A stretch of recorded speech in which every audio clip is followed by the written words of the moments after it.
Marketing Your Private Practice is a podcast where you'll learn easy to implement tips and strategies to grow your business without spending all day online. I'm your host, Kathy Colaiacovo, and I teach practitioners the Thrive marketing method to create simple and streamlined plans by focusing on long-term strategies, not just social media. Discover ways to spend less time on your marketing, attract more clients, and build the financial freedom that comes with a thriving practice. One where you have time left in your day for the people and things that matter to you.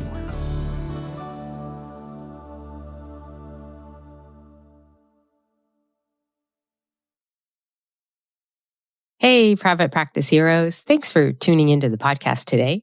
I'm your host, Kathy Colaiacovo, and the lessons you're about to listen to today and part 2 following next week were inspired by some questions over the past few months from several of the members in my Thrive Marketing Academy. They were looking to determine the best way to get the most out of being part of an event.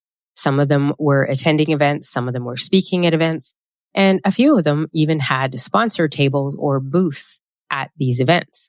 So there's many ways that you can go to an event or a conference, and there are many types of ROI that you can get from them too.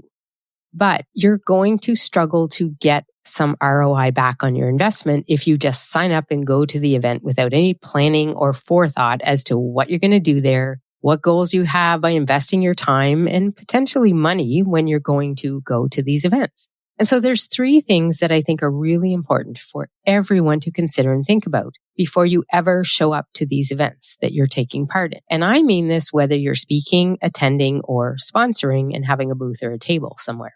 And the 3 things are all about goals, actions, and ROI. And I know this isn't something most people stop to think about when they register for an event or a conference. Or even when you're asked to speak at one, sometimes people don't do a lot of pre-planning. But as a business owner, you want to know that your investment in the event, whether you put time into it only or whether you have both time and money, was worth it. And that's why planning your goals, your actions, and your ROI is so important. One thing I have tracked for years is the ROI from attending conferences. This is why I can tell you right now that the first ever conference I attended as a business owner back in 2009 has been linked back to over $775,000 in revenue for my business, not to mention the people it brought into my life. Tracking of revenue has come from people I met, connections that I made there, skills I learned. And so I track all of these lines from different events, the same way I track consults, the same way I track stats and numbers and everything, and recommend people do. In fact, when I think about it, the only reason I went to that conference was because of a membership I belonged to. So it's really a combo of those 2 things that ended up being those results, those phenomenal results. Memberships and conferences. Honestly, they're 2 things I budget for every year because they do pay off. And I know they pay off because I do one of these 3 things that I think is very important to do when you're going to and taking part in an event. And one of them is thinking about the ROI. So when my Academy members ask about events, I'm always ready to share tips and remind them that there are almost always business reasons you're going to an event or a trade show. Depends. I mean, there are definitely situations. Don't sit there and say, well, Kathy, I know there's ways that we not go for business reasons, but a lot of them, if you're going as your business owner role, you are attending a conference for some reason connected to your business. And that's why these steps that you take before you attend are so key. Because if you're putting money into attending an event, you want to make sure it's going to pay off. And that rule that I have applies to, as I said earlier, doesn't matter if you're speaking, attending, or sponsoring, or having a booth. There's always reasons to think about what are you going to get out of these events. Now, I'll be honest, what really inspired me to turn some of these questions into lessons for the podcast was the results one of my members had at an event she was at with her business. Her name's Alexis Fogarty, and she's the talented paper artist behind Designs by Lex. And she's right here from Nova Scotia. And she had some phenomenal results at a show she was at where she had a booth and she was selling her beautiful art pieces. And one of the strategies I shared with her ahead of time in some of our group coaching calls was a way to collect names for her email marketing list. And that's where she had these amazing results. It's also why I realized that I haven't often shared lessons on the event topic outside of an ebook I wrote back in 2012, which was about 11 years ago, all about how to network and do marketing and get ROI from attending conferences and events. So that's where part 1 of this lesson comes in today. And it's all about 3 things that you need to do before going to an event or a conference so that you can ensure you're getting some ROI from it. Now, you might be thinking, well, why should I even care about strategy and planning to get something from an event?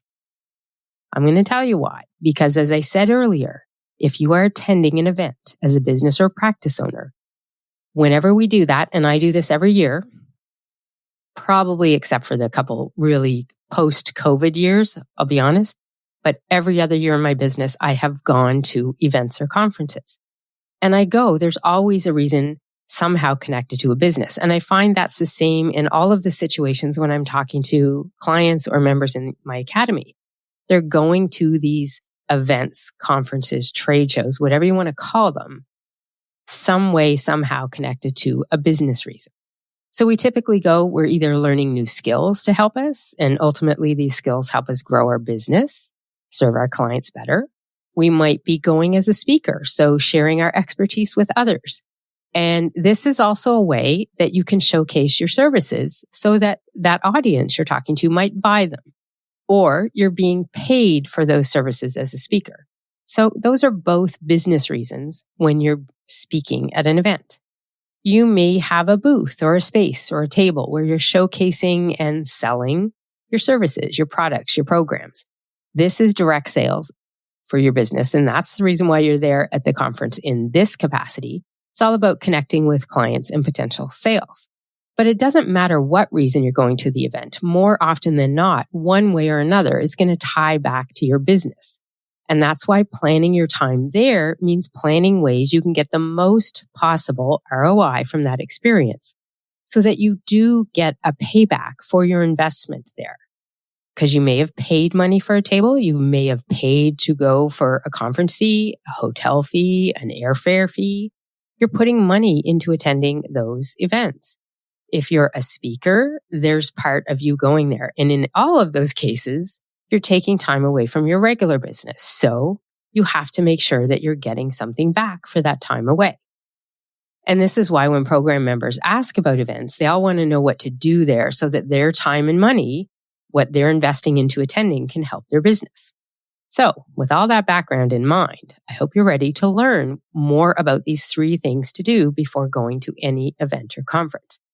And next week, I'm going to share some more in-depth action steps, strategies, tips. I'm not sure what I want to call them at this point yet, but things that you can do at the event. So the actions you'll be taking. And I'm going to share more about what you can do there because some of those things are what had Alexis having such phenomenal results on growing her email list by doing one of these actions at the event that she was at. So the 3 things that you critically have to plan before going to an event or conference, and I spoke to them a little earlier. It's all about number 1, setting some goals. Number 2 is planning your actions. And number 3 is tracking the ROI. And they're all things you need to do or think about or plan to do ahead of time. These are not things you want to do when you land at the event, because in most cases, it's going to be too late. So let's talk about number 1, setting goals for the event. And I know you've heard me say this first item here, setting goals, and you're thinking, Kathy, why do people set goals when they go to an event? I'm not going to sit down and do that. And I get it, but I challenge you to consider it next time. It could change your outlook and it will change the ROI you get from attending. And that's why you want to think about tracking that as well. And that's why I can say to you, I know that tracking is important because I learn what places are better to go to or not by doing this. So outside of learning new skills as a goal for attending a conference or event where you're the participant, there's a few other key goals people will often have from their participation at an event or a conference. So some of the typical goals are making connection. And this is a big one because those connections, those contacts, those people you meet, real people face to face, if you're at an in-person event, these people could bring you new leads. They might bring you new sales. They could actually be those new leads or sales. And of course, when we're talking sales, we're talking about clients here. And both of these, leads and sales, are often the other two main goals that I find people setting when they're looking to take part in events. They're looking to get more leads and they're looking to increase sales. So you want to think about this as you plan to go to the event, and you want to look at what event you're taking part in and what about going there do you need to plan out and think about. Even if your goal is something as simple as talk to 3 people and get 3 new names or 5 new names on my email list, that's still a goal. Doesn't matter how big or large they are, you're setting an intention for when you get to that event of some of the actions that you want to do. And that leads us into the second thing you need to do before you attend an event, and that's planning the actions you're going to do there.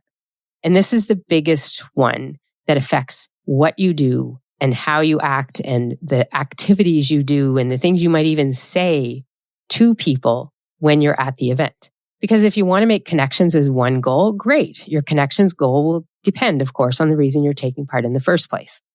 And some events, you may not have certain goals. When you're attending an event as a participant, that sales goal might not factor into play, but a contact goal probably does. A learning goal probably does here as well. A sales goal might come into play somehow when you're attending an event, but it's probably not going to be the driver. Now, if you're speaking or if you have a table at an event, your sales goals will be probably a little bit more important than some other ones.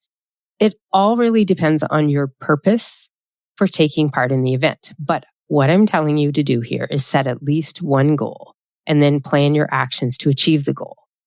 And I know often people will say, well, that seems so simple, Kathy. I mean, I just go and talk to people. But I want you to think back to how many times you came home from an event and thought to yourself, I wish I had, or maybe you said, if I'd only thought of saying this or doing this, I probably would have had XX happen. I know I've had this one happen. I forgot when I used to speak in front of groups, I did this activity and I forgot that totally. And that was me last year when I went to an event. There are things that you do at an event and things you can plan to do that will help you get some more ROI. So these things are all what I call the shouldas and wouldas. If you find yourself coming home from events, even a networking event, meeting people, and you're thinking, oh, I should have done this or I should have said that. Well, if you thought about planning your actions before you went, you wouldn't have those shouldas and wouldas happening.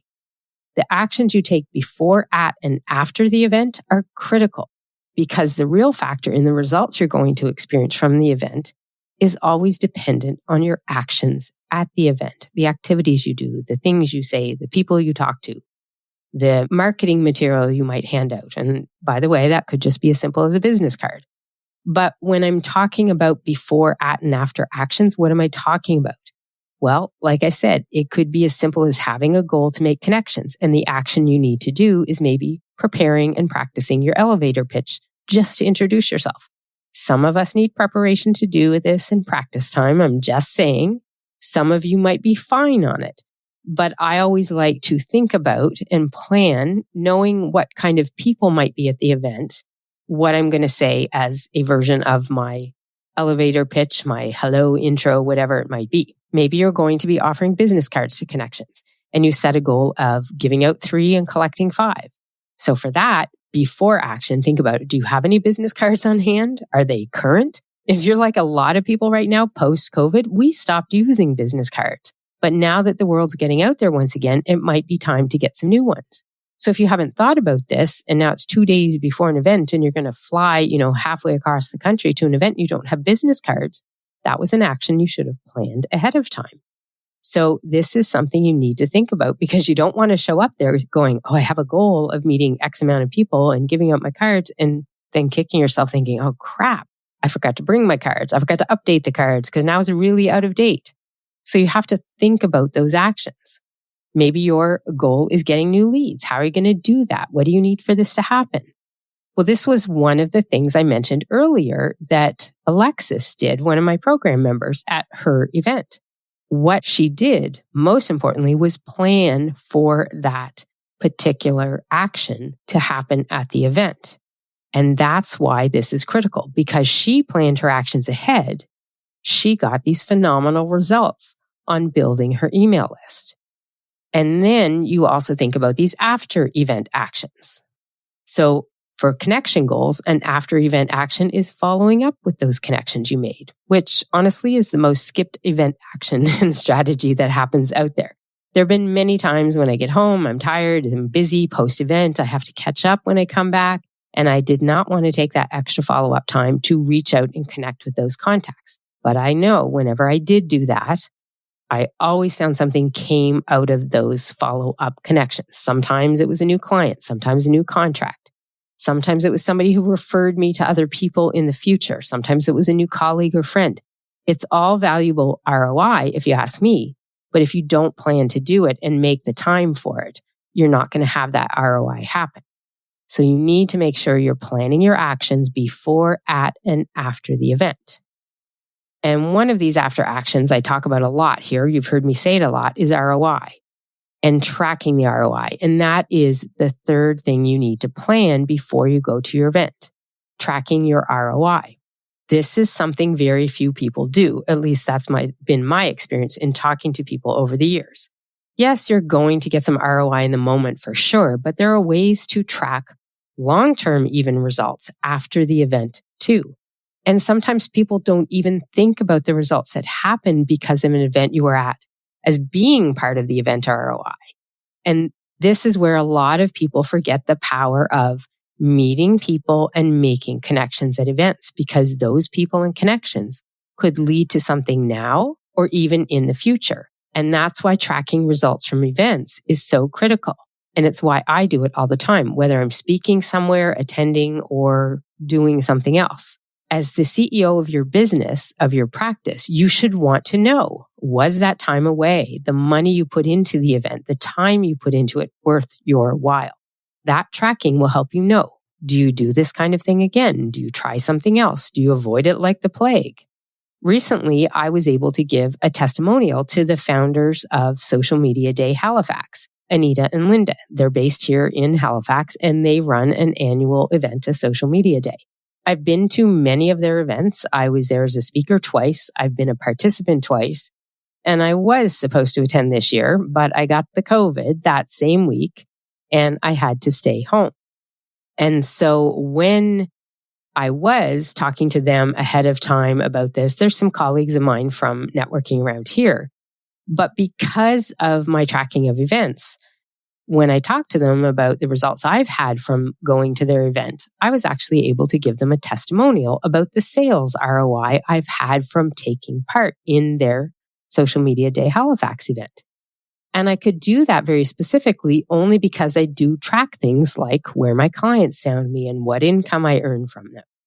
This allowed me to share that I made around $20,000 from that particular event over the years. So when they asked for a testimonial, I made a quick video and I was able to help them out with specificity on the ROI I've had by putting in time. And I usually buy the early bird tickets.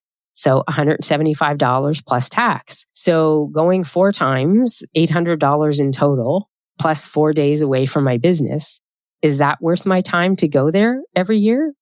Making $20,000 over the time sure tells me that ROI was worth it.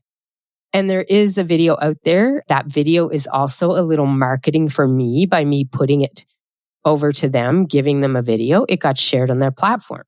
So not only did I give them a testimonial about the ROI from their event, I get a little free marketing in return. So that $200 ticket is definitely worth it for me to go to that event every year. It tells me by tracking the ROI that I know I can book that day off and attend because I'm going to get some sort of ROI from it. There are results that are going to come in. They don't always come in immediately. Some of them come in a couple months later. In this particular case, I met someone. Well, I've met a few people from there and they, bought one-off programs for me or did one-off work. But I, in fact, met one of my regular clients there and we worked together for about a year.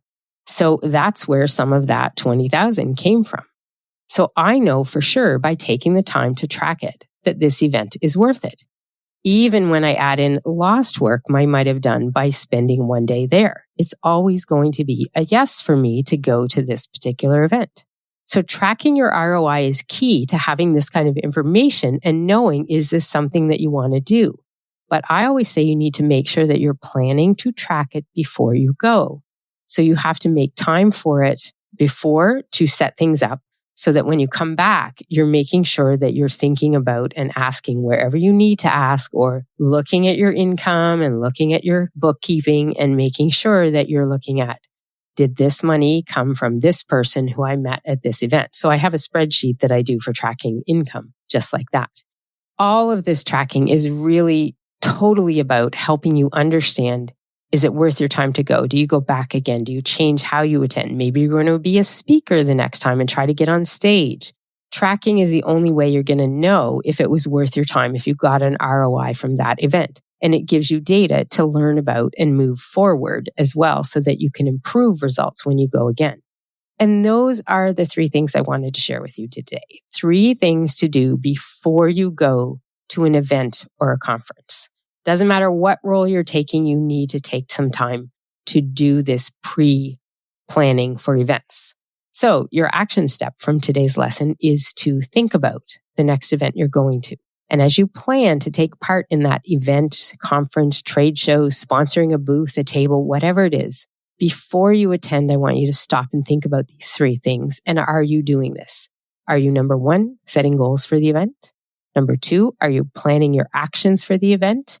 And stay tuned. As I said, episode 104 is going to be all about some of the actions you can do at the event. And the 3rd thing, you want to be tracking the ROI from these events. And I want you really to think about and ask yourself, am I really ready to go to this event? Do I know what I want to get out of this? Do I know what actions I need to take? And don't forget to do that tracking too.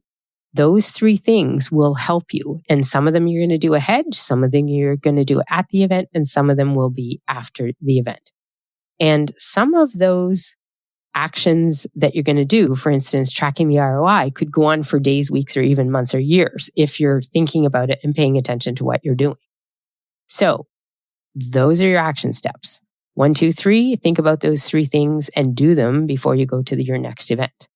And stay tuned next time for episode 104, where I'm going to share the details on some of the actions and strategies to help you get the most out of those events, the best ROI you can.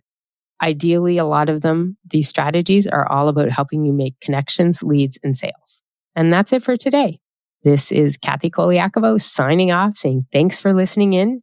And remember, to thrive in practice or business is all about knowing whether or not those events and conferences that you're investing in are going to be worth your time and money.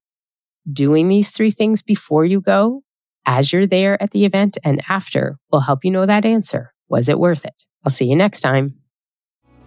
You can find all of our show notes and resources mentioned at marketingyourprivatepractice.com. Be sure to connect with me on Instagram at pepperitmarketing and say hi. I'd love to hear any feedback you have, and make sure to rate and review the podcast and hit subscribe on your favorite player so you don't miss any future episodes.